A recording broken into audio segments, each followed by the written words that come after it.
오늘 우리에게 허락해 주신 하나님의 말씀은 신약성경 요한복음 10장 27절의 말씀입니다. 요한복음 10장 27절의 말씀, 제가 가진 신약성경 164페이지에 있습니다. 네, 다 찾으셨으면 합독하도록 하겠습니다. 내 양은 내 음성을 들으며 나는 그들을 알며 그들은 나를 따르니라. 아멘. 제가 설교를 위해서 잠깐 기도하겠습니다. 하나님 아버지 감사합니다. 이 시간 수요 예배에 저희들 불러주시고 하나님을 찬양하고 예배하게 하심에 감사합니다. 이 시간 무익한 종 세우셨습니다. 주의 말씀 선포할 때 오직 하나님만 영광 받으시는 거룩한 시간 되게 하여 주시옵소서. 감사드리며 예수님의 이름으로 기도드립니다. 아멘. 네, 신약성경에서는 주님과 성도와의 관계를 다양한 이미지로 설명을 합니다. 구체적인 예로 포도나무와 가지로 설명하기도 하고, 신랑과 신부로 설명하기도 하고, 머리와 몸으로 설명하기도 합니다. 또한 목자와 양으로 설명하기도 합니다. 오늘 본문의 말씀은 우리 예수님의 말씀인데 성도를 양에 비유하고 계십니다. 오늘 본문의 말씀 요한복음 10장 27절의 상반절을 보시면 내 양은 내 음성을 들으며 라고 했습니다. 말씀 그대로 예수님의 양은 예수님의 음성을 듣는다는 말씀입니다. 성도라면 남녀노소를 따지지 않고 주님의 음성을 들을 수 있다는 말씀입니다. 성도는 이 말씀을 정말 믿으십니까? 성도라면 누구든지 주의 음성을 들을 수 있다는 이 믿음이 있으십니까? 저는 이 말씀을 말씀 그대로 믿습니다. 성도라면 누구나 주님의 음성을 들을 수 있습니다. 아니, 반드시 주님의 음성을 들어야 한다고 저는 확신합니다. 오늘 이 예배의 자리가 단순하지만 우리의 신앙생활에 있어서 정말 중요한 이 진리, 성도는 주의 음성을 듣는다. 이 진리에 대해서 눈이 떠지는 시간이 되길 소망합니다. 제가 처음 주님의 음성을 듣기를 사모했던 때가 2014년에 군대를 전역하고 2015년에 대진대학교 전기공학과를 다시 다닐 때였습니다. 대진대학교는 대순진리회라고 아시는 분들도 있겠지만 사이비 종교집단이 운영하는 학교입니다. 매일 12시가 되면 학교에서 종강역에서 들을 수 있는 보신강 종소리를 들을 수가 있었습니다. 땡땡 12번을 정확히 쳤는데요. 그리고 한복을 입은 사람들이 학교에 자주 돌아다녔습니다. 영적으로 굉장한 혼탁한 학교였습니다. 어느 날 영적으로 이 혼탁한 학교에 예수전도단이라는 선교단체가 찬양을 하고 있는 것을 보게 되었습니다. 악기는 기타 하나에 두드리는 악기 하나뿐인데 저는 그들의 찬양 소리가 마치 천사의 소리로 들렸습니다. 조용히 학교만 졸업해야지 생각했던 저의 머리를 쳤고 저의 가슴을 뜨겁게 했습니다. 그래서 그날로 청년부 담당 목사님한테 연락해서 허락을 받고 예수전도단 선교단체에 들어가게 됐습니다. 대진대학교 예수전도단 모임 첫날 이제 예배를 마치고 모임에서 받은 은혜를 나누는 시간이 있었습니다. 돌아가면서 받은 은혜를 나누는데 나눔의 주제가 뭐냐면 일주일 동안 내가 들은 주님의 음성을 나누는 것이었습니다. 근데 저는 그때 할 말이 없었습니다. 처음 알았습니다. 주님의 음성을 들어야 하는 거구나. 들을 수 있는 거구나. 그때 처음 깨달았습니다. 그때부터 주님의 음성을 듣기를 사모했습니다. 예수전도단 창시자인 로넨 커니맹의 책 하나님 정말 당신입니까? 라는 책을 제가 굉장히 열심히 읽었던 기억이 있습니다. 밑줄을 그어가면서 열심히 읽었던 기억이 있는데 이 사람의 책을 보면서 나도 진짜 이 사람처럼 내 인생 한 번뿐인데 매일의 삶 속에서 주님의 음성 듣고 싶다. 듣고 순종하고 싶다. 우리 살아계신 하나님, 전능하신 우리 아버지의 역사를 나도 정말 생생하게 체험하고 싶다. 라는 간절한 마음이 생기게 되었습니다. 그렇게 한 학기가 끝나고 여름방학이 찾아왔습니다. 교회 여름 사역을 마치고 예수전도단 여름 캠프에 참여하게 됐습니다. 그때 캠프 주제의 말씀을 아직도 잊지 못하는데요. 사무엘상 말씀이었습니다. 어린 사무엘이 영적으로 혼탁해진 엘리 제사장 시대를 살고 있었는데 성경은 뭐라고 얘기하냐면 아직 성전의 불이 꺼지지 않았다고 말씀하고 있습니다. 그것은 기도하는 사무엘이 그 시대에 아직 살아있다는 것을 성경이 보여준다고 깨달았습니다. 그때 사무엘이 성전에 있을 때 주님의 음성을 듣게 됩니다. 사무엘아, 사무엘아. 처음에는 그 사무엘이 주님의 음성을 알아듣지 못했지만 세 번째에 이르러서 주님의 음성인지 알고 주님의 종이 여기 있다고 말씀해달라고 했을 때 그가 하나님을 뜨겁게 체험하게 됐습니다. 이것이 바로 2015년 예수전도단 캠프 주제 말씀이었던 것입니다. 제가 그 캠프에서 감사하게도 처음으로 주님의 음성을 분명하게 듣게 되었습니다. 내가 나를 사랑하느냐? 내 양을 먹여라. 내 양을 쳐라. 내 다음 세대를 살려라. 이게 처음 주님의 음성을 분명히 들었던, 저에게 주셨던 하나님의 음성이었습니다. 그때 음성을 듣고 눈물을 멈출 수가 없었습니다. 예수님께서 귀 있는 자는 들을지어다 라고 말씀하셨는데, 예수님이 나에게도 당신의 음성을 들을 수 있는 길을 주셨구나. 정말 감사하다. 감격의 눈물을 흘리게 된 것이었습니다. 그 후로 주님의 음성을 듣기 위한 훈련은 계속되었습니다. 주님께서는 다양한 채널로 말씀해 오시죠. 하지만 우리가 이 땅에 살다 보면 내부로는 우리 안에 남아있는 육신의 종욕이 있고 외부로는 사단 마귀가 마지막 발악을 하고 있기 때문에 우리가 주님의 음성을 들을 때 분별이 필요한 것입니다. 우리가 듣는 모든 음성이 주님의 음성이 아니기 때문입니다. 그러므로 지속적으로 주님의 음성을 듣는 훈련이 필요한 것입니다.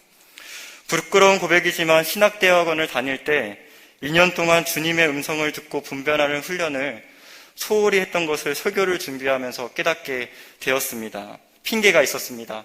바쁘다는 핑계. 바쁘다는 핑계로 기도의 시간이 짧아지고 말씀은 있지만 주님과 교제하기 위해서 읽는 것이 아니라 아이들에게 설교 말씀을 전하기 위해서 말씀을 읽었던 것들도 생각나게 하셨습니다. 그럼에도 불구하고 우리 주님은 이러한 무익한 종을 포기하지 않으시고 사랑하셔서 주님의 음성을 듣고 철저하게 순종하시는 우리 담임 목사님 계시는 이 교회에 저를 보내주셨다는 그런 확신을 설교를 준비하면서 깨닫게 되었습니다. 우리 성도님들도 우리 물된동산교회에서 담임 목사님 지도 아래서 주님의 음성을 잘 듣고 분별하는 훈련을 받으시는 저와 성도님들 되시기를 바랍니다. 서두가 길었지만 우리가 정말 성도라면 오늘 본문의 말씀처럼 주님의 음성을 듣고 따라야 하는데, 그렇다면 어떻게 하면 우리가 주님의 음성을 들을 수 있는가? 오늘 성경적인 방법 3가지를 나누려고 합니다.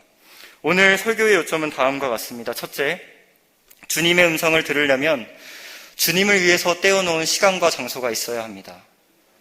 두 번째는 주님의 음성을 들으려면 교제의 차원에서 우리가 성경을 읽어야 합니다. 세 번째로는 주님의 음성을 들으려면 우리에게 듣는 마음이 필요합니다. 먼저 첫째, 주님의 음성을 들으려면 주님을 위해서 떼어놓은 시간과 장소가 있어야 합니다. 2주 전에 제가 코로나 확진 판정을 받았습니다. 아침에 몸이 조금 이상하다 싶었는데 사무실에 들어가기 전에 자가키트를 검사했더니 2줄이 나오는 것입니다. 그래서 그날로 격리에 들어갔습니다. 일주일간 격리하면서 제 아이들이 저 때문에 같이 격리를 하게 돼서 낮에는 아이들을 봐주고 저녁에는 아이들을 재운 다음에 그동안 미뤄두었던 책 읽기를 했습니다. 한 7권 정도의 책을 읽었는데 그중에 맥스 루카도 목사님이 쓰신 예수님처럼이라는 책이 제게 굉장히 큰 도전을 주었습니다. 이 책의 핵심 내용은 다음과 같습니다. 하나님은 당신을 있는 그대로 사랑하십니다. 그러나 그대로 두시지 않으십니다. 당신이 변화되기를 원하십니다. 예수님처럼. 이게 바로 책의 핵심 내용이었습니다. 아멘, 그렇습니다. 하나님은 우리를 있는 그대로 사랑하시죠. 그러나 우리를 그대로 두시지 않습니다. 우리가 변화되기를 원하십니다. 예수님처럼 말입니다. 로마서 8장 29절에 보면 하나님이 그 아들의 형상을 본받게 하기 위하여 우리를 미리 정하셨다라고 말씀하십니다. 하나님께서는 지금도 우리 자신의 형상, 그 아들의 형상, 곧 예수님의 형상으로 새롭게 빚어가기를 원하시는 것입니다. 그래서 맥스 루카도 목사님은 우리가 예수님의 형상으로 빚어지기 위해서 예수님의 여러 가지 측면들을 알고 우리도 그것을 예수님처럼 실천해야 된다고 말씀하시는데 그 중에 하나가 뭐냐? 바로 주님의 음성을 듣는 것입니다. 예수님은 하나님의 음성을 듣기 위해서 떼어놓은 시간이 있으셨고 구별해 놓은 장소가 있으셨습니다. 마가복음 1장 35절에 보면 새벽 오이려 미병에 예수께서 일어나 나가 한적한 곳으로 가사 거기서 기도하시더니 라고 말씀하셨습니다. 예수님은 바쁜 사역의 일정 속에서도 하나님의 음성을 듣기 위해서 어떤 시간을 구별했습니까? 새벽의 시간을 구별하였고 오로지 하나님께만 집중할 수 있는 한적한 곳을 마련하셨습니다. 하나님의 아들도 하나님의 음성을 듣기 위해서 시간과 장소를 구별했다면 우리는 더 말할 것이 없지 않겠습니까? 우리도 마땅히 하나님의 음성을 듣기 위해서 예수님처럼 시간과 장소를 구별해야 될 줄 믿습니다. 또한 누가복음 22장 39절에 보면 예수께서 나가사 습관을 따라 감난산에 가심에 제자들도 따라갔더니 라고 말씀합니다. 예수님은 예루살렘에서 십자가를 지시기 전 마지막 일주일을 보내시는데요. 근데 그 일주일에도 뭘 하셨냐면 습관을 따라 감난산에 가셔서 기도를 하셨다는 것을 우리가 말씀을 통해 알 수가 있습니다. 우리는 더 이상 바쁘다는 핑계로 삶이 어렵다는 이유로 하나님의 음성을 멀리해야 되지 않도록 해야겠습니다. 오히려 바쁠수록 우리의 삶에 고난이 찾아올수록 예수님처럼 하나님의 음성을 듣는 일을 습관이 되도록 시간과 장소를 떼어내야 될 줄 믿습니다. 성도님도 오늘 이 예배의 자리에서 우리가 시간과 장소를 구별하기로 결단하시길 바랍니다. 장소는 멀리 찾으실 필요가 없습니다. 우리 물대행동산교회 얼마나 좋습니까? 교회 곳곳에 기도할 장소가 많습니다. 성전을 가까이 하시고 오늘 사무엘처럼 성전에서 기도하시다가 하나님의 음성을 듣는 은혜가 있으시길 바랍니다. 또한 시간은 제가 아무리 생각해 보아도 새벽보다 좋은 시간이 없다는 것을 더 깨닫고 있습니다. 요즘 교회에서 구약 성석 통독을 진행하고 있습니다. 신명기까지 왔는데요. 스티커 모이는 것도 중요합니다. 하지만 스티커보다 주님의 음성을 듣기 위해서 다시 새벽을 깨우시는 저와 성도님들 되시기를 바랍니다. 아멘. 둘째, 주님의 음성을 들으려면 우리가 교제의 차원에서도 성경을 읽어야 되는 것입니다. 제가 요즘 담임 목사님과 성경 공부를 하고 있습니다. 저 혼자 하는 것은 아니고 성도님들과 또 사모님들과 같이 디모데 성서대학 47기에 참여하고 있습니다. 디모데 성서대학 말이 필요 없죠. 정말 좋습니다. 혹시 이 자리에 아직 디모데 성서대학에 참여하시지 않은 분들이 있다면 다음 기회에 시간과 장소를 구별하셔서 디모데 성서대학에 반드시 참여하시는 성도님들 되시기를 바랍니다. 디모데 성서교회 대학을 통해서도 우리가 살아있는 주님의 음성을 들을 수 있다고 저는 믿습니다. 최근에 디모데 성서대학 시간에 예배에 대한 말씀을 배웠습니다. 담임 목사님의 말씀을 들으면서 그동안 내가 많은 예배를 드렸는데 예배가 뭔지도 모르고 드렸구나. 그런 생각이 들었습니다. 그래서 격리 기간에 예배에 대한 책을 한 권 읽었는데 최주은 목사님이 쓰신 예배란 무엇인가라는 책을 사서 읽게 됐습니다. 담임 목사님 말씀에 도전을 받아서 제가 스스로 심화학습을 좀 하게 된 것입니다. 그 책을 통해서 예배의 정의가 뭔지 다시 한번 확인하고 예배가 어떻게 교회 역사 속에서 발전되어 왔는지 살펴보게 되었습니다. 책에 여러 부분이 있었지만 전 서문이 제일 좋았습니다. 마틴 루터의 명언이 수록되어 있는데 예배에 대한 명언입니다. 무엇이냐면 하나님께서는 우리에게 당신의 말씀으로 말을 걸어오시고 우리는 기도로 하나님께 말을 겁니다. 아멘. 그렇습니다. 하나님은 지금도 당신의 말씀을 통해서 사랑하시는 백성들에게 말을 걸어오시는 것입니다. 2014년 군대를 전역하자마자 여러 번 말씀드렸지만 레스토랑에서 알바를 시작했습니다. 서울여대 옆에 새롭게 생긴 로마 기차역의 이름을 따서 테르미니라는 레스토랑이 생겼는데 제가 거기서 알바를 하게 됐습니다. 레스토랑 건물을 지을 때부터 제가 개척 멤버로 함께 했는데요. 알바로 시작한 레스토랑 일이 1년이 되자 어느새 홀 매니저가 되어 있었습니다. 2015년에는 사장님께서 2호점을 내시겠다고 하셔서 저를 점장 교육을 시키셨습니다. 하지만 제 안에 고민이 있었습니다.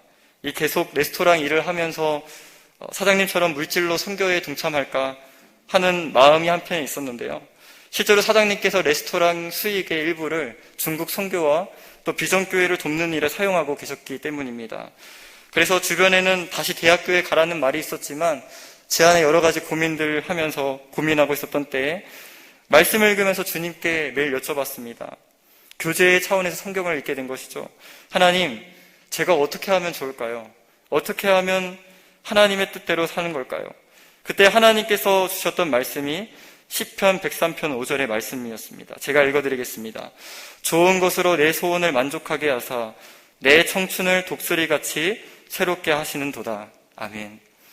하나님께서 좋은 것으로 나의 소원을 만족하게 하실 텐데 나의 청춘을 독수리같이 새롭게 하시겠다는 약속의 말씀이었습니다. 저는 이 말씀이 저에게 주시는 하나님의 음성으로 들렸습니다. 의태가 내가 가장 좋은 길로 인도해 줄게. 나만 믿고 따라와라. 내가 내 청춘을 완전히 새롭게 해줄게. 그냥 믿고 따라와라 하나는 주님의 음성으로 들렸던 것입니다. 그래서 사장님께 고민을 하다가 사정을 말씀드리고 그해 다시 학교에 입학하게 되었고 예수전도단 선교단체에서 훈련을 받게 된 것입니다. 그런데 하나님의 뜻은 그냥 제가 전에 다녔던 학교에 가는 것이 아니었습니다. 저를 신학교로 다음 해에 인도해 주셨습니다. 공대에서는 공부를 해도 적성에 안 맞아서 그런지 성적이 나오질 않았습니다. 평균 학점 1.75, 대부분 다 F를 맞았다는 학점인데요. 낙제생이었습니다. 낙제생이었던 제가 신학 공부로 전향한 후에 놀랍게도 우등생 소리를 듣게 되었습니다. 신학책이 너무 재밌는 것입니다. 제가 격리기간에 담임 목사님 박사논문 책도 정독을 했는데요. 그것도 너무 재밌는 것입니다. 아, 마태복음을 이렇게도 볼 수 있구나. 열매신학 하면서 정독을 했고요. 또 웨슬리 목사님의 설교문을 읽는데 굉장히 지루한 설교인데도 저는 너무나 재밌는 것입니다. 시편 119편 105절에 보면 주의 말씀은 내 발의 등이요 내 길의 빛이니이다 라고 했습니다. 하나님은 지금도 살아계셔서 말씀을 통해 우리의 삶을 가장 좋은 길로 인도해 주시는 하나님인 줄 믿습니다. 그러므로 오늘도 우리 성도님의 삶도 말씀을 통해서 인도하길 원하시는 분이 바로 우리 하나님이신 줄 믿으시길 바랍니다. 우리 주일 예배 때 목사님이 말씀하셨던 것처럼 우리가 좋은 믿음 가져야 되는데 바로 좋으신 하나님을 신뢰하는 그 믿음을 가지시는 저와 성도님들 되시길 바랍니다. 끝으로 우리가 주님의 음성을 들으려면 무엇보다도 듣는 마음이 필요합니다. 사람과 사람 사이에서도 관계를 잘 하려면 경청하려는 마음이 필요합니다. 하나님과의 관계에서도 마찬가지입니다. 우리가 하나님과의 관계를 잘 하려면 하나님의 음성을 잘 들으려는 마음이 필요한 것입니다. 복음서에 보면 예수님이 씨 뿌리는 자의 비유를 합니다. 총 4종류의 땅이 있는데요. 씨는 똑같습니다. 주님의 말씀은 똑같고 주의 음성은 똑같은데 땅이 다른 것입니다. 땅마다 결실이 다른 것입니다. 땅은 사람의 마음을 상징합니다. 어떤 이들은 마음이 딱딱한 길과 같아서 주님의 음성을 듣지만 심겨지지 못해서 사탄에게 그 음성을 빼앗기고 맙니다. 그 결과 새처럼 짹짹거리는 마귀의 음성만 듣게 되는 것이죠. 어떤 이들은 마음이 돌박 같아서 주님의 음성은 듣지만 뿌리를 내리지 못해서 조금만 어려움이 찾아오면 주님의 음성을 잃어버리고 마는 것입니다. 어떤 이들의 마음은 가시떨기 같아서 주님의 음성을 들어도 내 마음의 경쟁 상대가 너무 많은 것입니다. 주님의 음성을 온전히 붙잡지 못하는 것입니다. 그래서 세상 염려와 재물의 욕심을 쫓다가 주님의 음성을 붙잡는 일에 소홀하게 되는 것입니다. 마치 대학원 때 저의 모습처럼 말이죠. 그러나 오직 잘 갈아놓은 옥토 같은 마음을 가진 사람만이 예수님 뭐라고 말씀하시느냐? 30배, 60배, 100배의 결실을 맺는다고 주님이 말씀하시는 것입니다. 열매로 내 제자인 줄 알고 그 열매로 하나님을 영화롭게 한다고 말씀하셨습니다. 우리가 주님의 음성을 듣고 따르기 위해서 무엇보다도 날마다 우리의 마음밭을 기경하시는 저와 성도님들 되시길 바랍니다. 무엇보다도 주님의 음성을 듣길 사모하는 그 마음을 품으시기를 바랍니다. 그래야 우리가 주의 음성을 잘 들을 수가 있고 주님이 기뻐하시는 열매 맺는 삶으로 하나님을 영화롭게 할 수 있는 것입니다. 지난주 금요일쯤 이 수요 예배 설교문을 작성을 마치고 하나님께 설교 내용을 가지고 질문해 보았습니다. 하나님 아버지, 듣는 마음을 가지려면 어떻게 해야 할까요? 제가 설교를 해야 되는데요. 어떻게 해야 할까요? 여쭤봤습니다. 근데 새벽에 신명기 말씀을 통해서 답을 주시더라고요. 신명기 말씀 곳곳에 하나님을 사랑하는 말씀이 있다는 것을 발견하게 됐습니다. 하나님을 사랑하라는 이 말씀이, 마음을 다하고 뜻을 다하여 사랑하라는 이 말씀이 저에게는 살아계신 하나님의 음성으로 들렸습니다. 그리고 하나님께서 어떤 생각이 나게 하셨냐면, 아내와 연애 때 하루에 2-3시간씩 통화했던 것들이 생각이 났습니다. 지금도 일정상 떨어져 있게 되면 아내와 연락을 많이 합니다. 아직 신혼부부거든요. 저희가 법적으로는요. 2-3시간 통화를 못하지만 그래도 연락을 많이 하게 됩니다. 왜요? 사랑하니까 연락을 하게 되는 것이죠, 계속. 마찬가지로 하나님을 진정으로 사랑하게 되면요, 누가 시키지 않아도 오늘 오후에 성전에 오셨던 성도님처럼 하나님의 음성을 듣고자 기도하러 오게 되는 것이고요. 또한 사랑하는 나의 아버지의 음성에 귀 기울이게 되는 것입니다. 그런데 더 놀라운 것은 뭐냐면, 우리가 하나님을 사랑하기 전에 하나님이 우리를 먼저 사랑하셨다고 말씀하시는 것입니다. 지금도 사랑하고 계신다는 거예요, 하나님. 예레미야 31장 3절에 보면 영원하신 사랑으로 내 백성을 사랑한다고 말씀하십니다.